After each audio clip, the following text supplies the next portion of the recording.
This video isn't about hating men or swearing off love. It's about remembering who the hell you are and what love is supposed to feel and look like when it's aligned with your truth and your inner guidance and not your ego. Because the moment you stop chasing potential, the moment you stop folding your energy to fit someone else's uncertainty, that's when you start attracting what's actually and truly meant for you. I think we're done confusing chaos for chemistry. I think we're done romanticizing confusion. I think we're also done forgetting our own inner magic and our ability to simply exist and the power that it holds among society. It's time to talk about love, alignment, conviction, and what it means to stop settling for anything less than clarity, respect, and peace. I'm here to be your personal hype man until you are.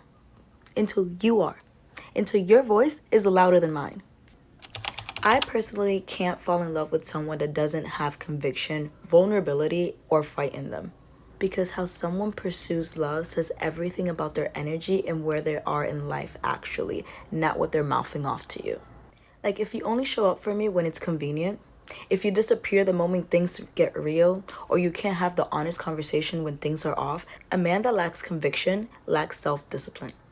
If a man can't have discipline or conviction, meaning he can't lead himself, he can't lead his own life, what makes you think he's gonna lead yours?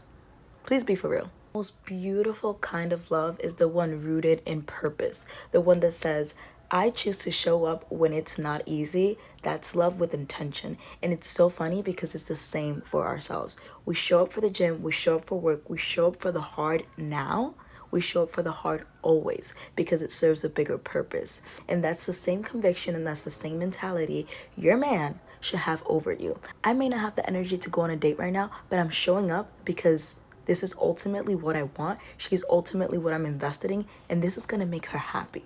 Simply your joy should be enough to motivate him.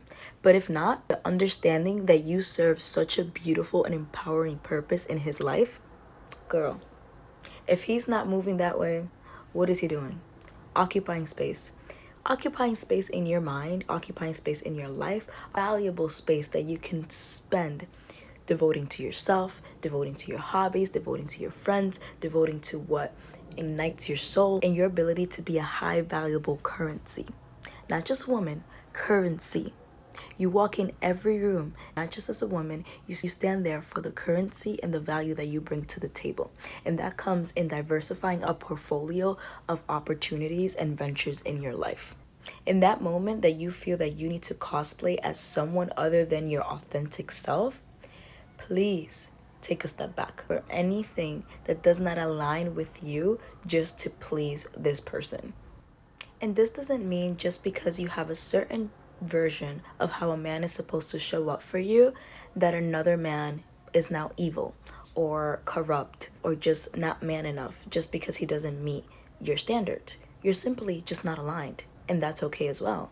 So when you move with the intention of abundance and misalignment, instead of pointing the finger in, you should do things this way, you should show up for me this way, you enable your ability to expand your worldview because you're leading in love. You're leading in, I know my worth, and we're just simply not aligned. But when you become that person that then starts breaking that man down, understanding why he operates that way, understanding why he moves that way, why not me, but for another person, you're placing your energy where it shouldn't be. You're wasting your energy. Simply, you're not aligned, and that's okay. Now training your brain to focus on what's for you and not what's not for you.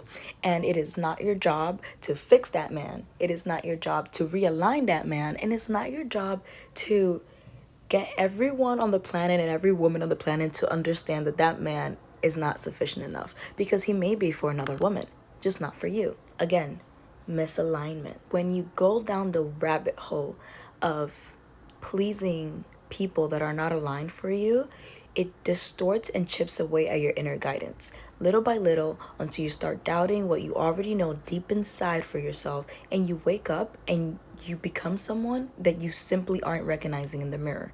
In essence, in energy, how you're showing up for yourself, for the people around you, and for that person. This man that's confusing your inner intuition is not your soulmate. Girl, he's your lesson. He's your lesson to finally listen to yourself. He's your lesson to stand 10 toes into what you believe and what you need for yourself. Ladies, you don't hate men. You're learning boundaries. Please empower the men that have earned the position to enter your life and give the new ones the space and stage to enter. Bring them down with your past traumas. Untint your glass. There's no way that you can see the light on someone when you're viewing them through the lens of someone else's experience. Never and absolutely never say you hate anything, including men, because when you hate something or you say you hate something, it's usually because we've given it too much power over our lives. Because let's face it, who would hate anything that has no influence over you? It's irrelevant. Stop empowering what drains you and start empowering what sustains you, what brings you life. And this is not to say that men are draining you and disempowering you, but if that specific man, if that specific job, if that specific opportunity is draining you, walk away. I need you to think that there are 1,000 more beautiful, abundant opportunities in front of you or on the other side of what you're currently standing on right now.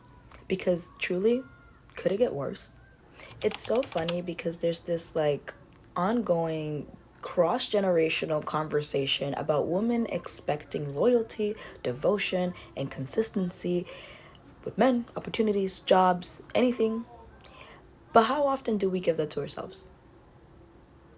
And it's something that I want to embed in myself fully and the people and the women specifically around me. Don't expect anything from anyone that you first can't give to yourself. We want a man to choose us, but we haven't even taken the time to fully choose our own passions and paths and purpose in life.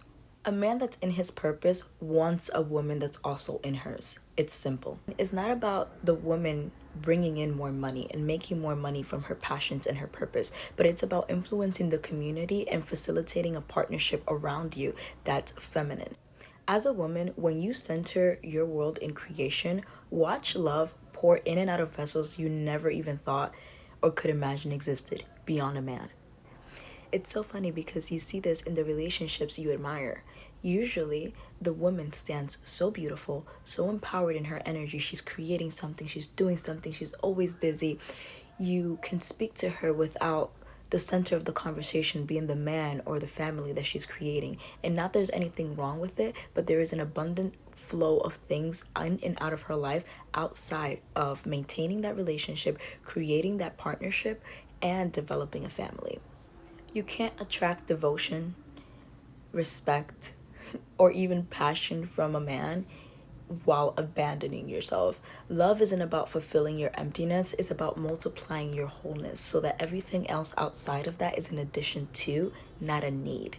And then once you start getting into that needy energy, that desperate energy, that's when you end up in situations and in partnerships that are misaligned with you because now you silence your conviction, your intuition, and you're operating from this need of this is something I need in my life. So no matter how it folds, I want it, I need it. So you're abandoning the channels needed to actually choose something for you with conviction, taking the proper measures of questioning, of testing if this is something that properly integrates into your life or not, if this is something that you truly desire in and out or not, abundantly thinking if this doesn't fully align, something else will. Before you date someone, find out their definition of love. Please. Most people don't even know why they want to be in a relationship. They confuse attention with intimacy, validation with connection, lustfulness with desire, and love. It's really like the lustful gremlins in society. Ugh, I can make a whole video on that. That's just beyond me. But really, most people are afraid of vulnerability, intimacy, and showing up for someone properly, which are the building blocks of love. This is another reason why you should believe actions and not words. I have a friend that she was in a very long-term relationship, and this man has a channel, has a whole persona online that is for women, advocates for therapy, advocates for men taking the measures to actually break a lot of channels of learnings that they've had in the past that are inhibiting their way to properly love a woman or someone. And this man couldn't be the farthest thing from it. A lot of people like to talk, but a lot of people don't like to do the work. It's very easy to say something, and it's another thing to do it. This goes back to alignment. What type of love are they aligned to? And is it compatible with yours? I want you to remember that lust takes and love gives. If this is an energy that is constantly taking from you, that is asking you to step outside of what you need to do for yourself, to show up for yourself, to be there for that person, it's lustful, it's selfish, usually based on manipulation and narcissistic tendencies.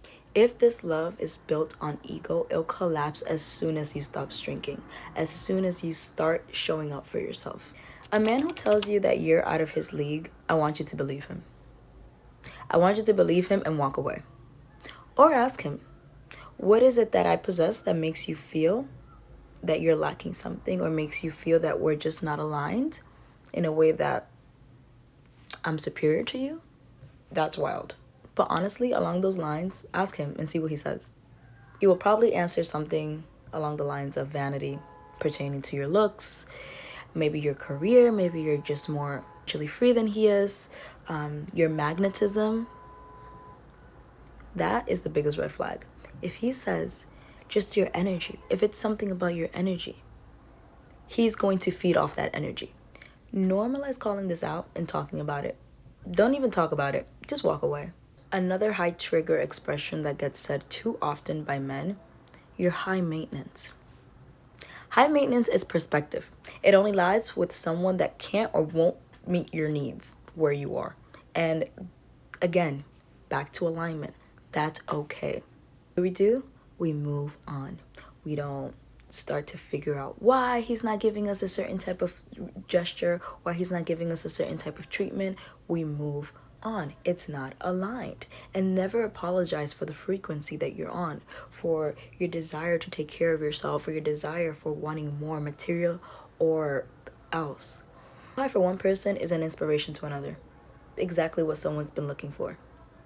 It's the inspiration, the conviction, the ability to prioritize yourself, to take care of yourself. That energy is beautiful in the hands of the right person. To manifest love, you have to set yourself in a frequency of receiving, not desperation. There is a very distinct, but sometimes very overlapping energy in today's society. You are receiving. You are seeing something that's in front of you and choosing with conviction, through intuition, and through proper channels of questioning and time to decide if that's for you. Desperation says, oh, this is a hard boundary for me, but he didn't do it this time. I'm not going to question it. I'm not going to bring it up. I'm just going to wait till if he does it again the proper way. No, he's never going to. And especially if you don't communicate and say that this is a hard boundary for you, he's to stand hard on your convictions and your needs and your desires. I say this to my sister all the time. The universe is like an algorithm. The things that you like, the things you subscribe to, the things you simply look and give your energy to are the things that the universe will amplify into your life and supply.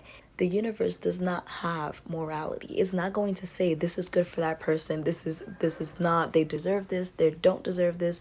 It doesn't have morality. It only adapts and it only presents and it only creates the universe that you yourself have chosen for yourself. So giving energy to a man that does not align for you and disrespects you is a choice. Is a plain old choice. And the universe is going to be like, okay, times 2, times 3, times 4. We get into the repeated pattern of reoccurring that same lesson in our life. I need you to have the conviction to say no. No for anything that doesn't fully align with you and takes back from you. And train the universe to your individual desires and alignment. Someone not giving you clarity isn't a reflection of your worth. It's a reflection of their confusion. And would you want someone that's confused in your life? No. Confusion's okay for a period of time, but not leading into a certain energy. Especially an energy of love. Whether it's confusion over you, whether it's confusion within themselves, it's not aligned. If they're confused whether they want you or not, it's not aligned. If they're confused on their inner purpose and what they want for themselves, it can't possibly be aligned to you, because if you revert that logic of knowing yourself to accept others, that person needs to know themselves to be able to choose you. When that image of that specific alignment of whether, again, it's a partnership, a job, or anything else that you desire in life is so crystal clear, You have already manifested it for yourself. It's just a question of time, of when it's going to be presented. And being able to withhold yourself, to not putting yourself in energies and allowing people in your life that simply are not it. It's not it, so I don't have it. This person is not for you, and you are never desperate enough to take scraps or potential. Potential is only your ability to see someone in a certain light. It doesn't necessarily mean that they see themselves in that light or are working towards that path or aligned to that. Because again, you can have that conversation with someone and they can say, I agree with you. I totally want that for myself. I totally see myself doing that. But are they aligned to it? Are they taking the proper steps to become that? Are they learning and unlearning the things that are holding them back from materializing that reality for themselves? It's like the blind leading the blind. You can't expect the blind to lead the blind. If he doesn't know, you can't know. And if you don't know, he most certainly won't know. So have your own vision. Last thoughts. Emotional unavailability isn't sexy. It's a trauma response. Fix your wounds before you try to love someone else, because you'll just pass on your traumas onto someone else. And that is the opposite of serving from a space of love, but serving in a space of selfishness and desperation. My second little nugget is, if you can't hear your inner calling, your desires, your interests brewing inside of you, it's probably because you're pouring too much into someone else's desires and your focus is external, not internal towards yourself.